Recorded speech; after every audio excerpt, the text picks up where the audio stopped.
નમસ્કાર, દિવ્ય ભાસ્કરની morning news brief સાથે હું છું પ્રિયંકા. નજર કરીએ એ સમાચારો પર જે રહ્યા હેડલાઇન્સમાં. મુંબઈના પવઈ સ્થિત રાજ સ્ટુડિયોમાં 17 બાળકો અને 2 અન્ય લોકોને બંધક બનાવનાર રોહિત આર્યનું એન્કાઉન્ટરમાં મોત થયું. પોલીસ ગોળીબારમાં ઘાયલ થયા બાદ તેનું હોસ્પિટલમાં મૃત્યુ થયું. તેણે ઓડિશનના બહાને 100 થી વધુ બાળકોને બોલાવ્યા હતા. શિક્ષણ વિભાગ તરફથી શાળાના ટેન્ડર માટે ચૂકવણી ન મળવાથી તે નારાજ હોવાનું કહેવામાં આવી રહ્યું છે.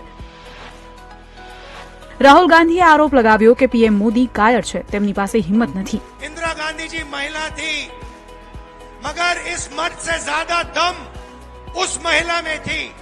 नरेंद्र मोदी जी डरपोक हैं.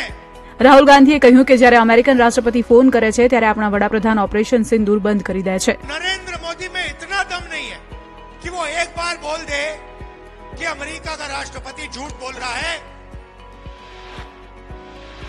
મુકામામાં જનસુરાજ પાર્ટીના સમર્થકની હત્યા કરવામાં આવી. જનસુરાજના ઉમેદવાર પિયુષ પ્રિયદર્શીના કાફલા પર હુમલો કરવામાં આવ્યો. તેમના કાકા દુલારચંદ યાદવની ગોળી મારીને હત્યા કરવામાં આવી. અનંતસિંહના સમર્થકો પર હત્યાનો આરોપ છે. તો પીએમ મોદી પર અપમાનજનક ટિપ્પણી મામલે રાહુલ ગાંધી સામે ઈસીમાં ફરિયાદ કરાઈ છે. ચીન અમેરિકા વચ્ચે એરપોર્ટ પર થયો વેપાર કરાર. અમેરિકી રાષ્ટ્રપતિ ડોનાલ્ડ ટ્રમ્પે ફેન્ટેનાઇલ પર 10% ટેરિફ ઘટાડ્યો. તો બદલામાં ચીની રાષ્ટ્રપતિ જિનપિંગ સોયાબીન ખરીદવા રાજી થયા. બંને નેતાઓ વચ્ચે 100 મિનિટ સુધી મીટિંગ ચાલી. જોકે હજુ આ ડીલ પર ઓફિશિયલ કરાર નથી થયા.